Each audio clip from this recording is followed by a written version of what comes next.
है कि शाम 6 बजे बजते बजते ये वोटिंग परसेंट एक और ऊंचाई तक जा सकता है। मेरे साथ दो खास मेहमान इस वक्त जुड़ रहे हैं। मनोज मिश्रा मेरे साथ वरिष्ठ पत्रकार के तौर पर इस वक्त जुड़ रहे हैं, राजीव रंजन जी राजनीतिक विश्लेषक के तौर पर जुड़ रहे हैं। सबसे पहले राजीव रंजन जी, आपसे बात करते हुए, अब तक का जो रुझान आपको दिखे हैं, जिस तरीके से वोटिंग परसेंटेज बढ़ता दिखा है, मतदान केंद्रों पर जो लोगों की भीड़ सुबह कोहरे के चलते कम थी, अब धूप निकलने के बाद तेजी के साथ बढ़ती दिखी है, क्या लग रहा है? लोगों में उत्साह बहुत ज्यादा दिख रहा है आज के दिन?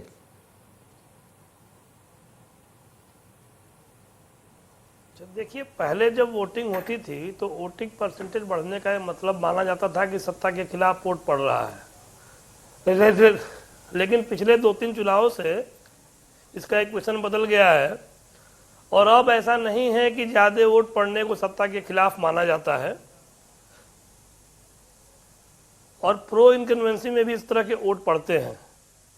अब चूंकि सर्दी का मौसम था, सुबह सुबह वोट नहीं पड़ रहे थे, अब वोटर निकले हैं, इस बार वोटिंग का टाइम भी बढ़ा है, तो निश्चित तौर पर वोटिंग का पैटर्न देख के अंदाजा नहीं लगाया जा सकता कि कितनी वोटिंग हो रही है और किसके पक्ष में हो रही है। नहीं, मैं पक्ष की बात पर अभी फिलहाल आ नहीं रहा था, लेकिन मनोज मिश्रा जी मेरे साथ इस वक्त जुड़े हुए हैं। मनोज जी, हम देख रहे हैं लोग अब लाइन में लगकर निकल रहे हैं। एक ऐसा क्षेत्र जो कि कहा जा रहा था कि किसानों से जुड़े मुद्दे के चलते काफी ज्यादा गरमाया हुआ है। अगर पिछले चुनाव की बात करें 2017 की, तो बीजेपी ने जो 58 सीटें जिन पर आज वोटिंग हो रही है उसमें से 53 जीती थी। समाजवादी पार्टी के पास 3 थी, बीएसपी के पास इसमें से 2 थी। आज लोगों की जो भीड़ टूट रही है, जिस तरीके से लोग बढ़ रहे हैं, लोग जागरूक है, मुद्दों पर वोट दे रहे होंगे या भविष्य के जो सपने सामने रखे गए हैं उन्हें सामने रखकर?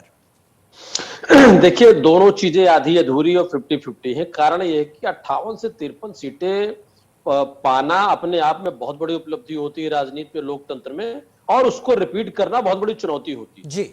लेकिन जिन जिलों में या जिन 58 विधानसभा का वोट हो रहा, लगभग अगर आप देखेंगे 11 बजे तक, या आपके पास तो अभी करंट अपडेट है 12 बजे तक, 22 से 24% एवरेज वोटिंग हो चुकी है। इसका मतलब कि शाम को 5 या 6 बजे तक ये एक नया रिकॉर्ड कायम करेगा और ये स्वागत योग्य है।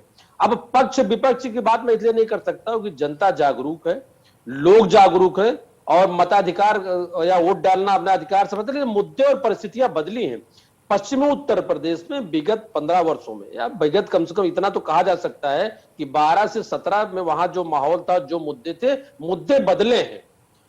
नए मुद्दे अगर आपको देखें तो पार्टी नेताओं में, पार्टी के रैलियों में, या ये कहिए कि उनके डिजिटल प्लेटफॉर्म पे, आप चाहे यूट्यूब की उनकी बात कर लीजिए या उनके किसी भी संदेश को देखिए, तो वो सब लोग कहीं ना कहीं मैसेज भी दे रहे हैं। और उसमें अन्ना मतलब जिन्ना से लेकर के गन्ना से लेकर किसान आंदोलन से लेकर के, अब हम समझ सकते हैं कि क्या परिस्थितियां, तो उस समझदारी के आधार पर ये कहा जा रहा है। ठीक है, ठीक है, ठीक है। मनोज जी, राजीव जी, बने रहिए आप।